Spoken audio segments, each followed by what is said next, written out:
Food. What does it mean to you? No matter what your answer is, one thing's for sure. We all love food. Not only is food essential to our survival, it is also a big part of our culture. But as much as we love food, we tend to throw away food that is perfectly edible. So today, we'll share some simple tips and hacks for you to adopt. One of the many places I love to hit up for groceries is our local wet markets, where you can get assortments of dry, wet and fresh ingredients. Buying from the wet markets not only supports local businesses, it's also one of the places where you can find package-free produce, allowing you to avoid unnecessary packaging. I usually bring my own bags and containers to avoid packaging whenever I can. Specifically, for wet markets, it can get really crowded. A simple tip is to bring plastic bags or Ziploc bags because they are less bulky, making it easier to weigh your produce and dump it into your bag. This is also a great way to reuse your reusable bags. Another way your containers can come in handy is when you are eating out but can't finish your meal. Instead of throwing it away, you can pack your leftover foods into our container and bring it home. Okay, so you must be wondering, what can you do with the leftover food that you've taken back? In this episode, I'm going to show you how you can create 2 different dishes out of the same ingredients with one shopping list, and yes, leftover ingredients included. Before I get started, here are some tips. Store leftovers properly, preferably in an airtight container, and make sure you consume or repurpose it by the next day. And yes, anything and everything can be repurposed and given new life, including leftover food and ugly ingredients. And if it can't be eaten, it goes to my compost bin and the cycle continues. Today, from the leftover biryani, curry, as well as other simple ingredients, we are going to make curry baked rice as well as a burrito bowl. First, we're gonna roast some vegetables for our burrito bowl. Start by chopping up your vegetables. If you don't need the whole vegetable, you can save the rest for another meal, such as what I am doing with the purple cabbage. As for the cauliflower, you can see that it has some black spots, and most people would usually consider this ugly and throw it away. The fact is, most often it can still be eaten. Use your senses as a guide to whether or not it's still edible.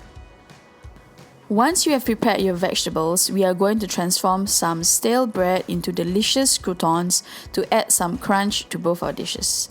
Now, the thing about today's session is to keep everything simple. So, for both the vegetables and the bread, I'm just going to drizzle them with olive oil, salt and pepper, give it a good mix and pop it in the oven. So while everything else is in the oven baking, we're going to heat up the curry and then we're going to add the rice. Always remember to taste your food before you add salt. The curry itself has flavor, so I am just going to leave it as it is. If you want it to be slightly thicker, you can add coconut milk, coconut cream, totally up to you.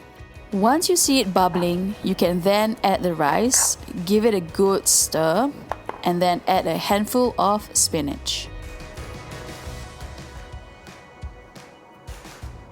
Then you can transfer the mixture into a pot that is safe to put in the oven.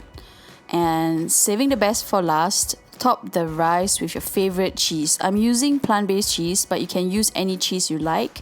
And this goes into the oven at about 180 degrees for about 10 to 15 minutes or even longer. Next, we will start building our burrito bowl. Now that the vegetables and croutons are nicely baked, I am going to start cooking the meat. You can choose anything you want. I am using plant-based meat. There are a few ways that you can actually work with the meat of your choice. You can marinate it half an hour or a few hours in advance or even overnight. If you don't have the time, you can do it now. So what I do is I mix all the herbs and spices in here, and I'm just going to give it a good mix before I stir fry it. Add some olive oil once the pan is hot.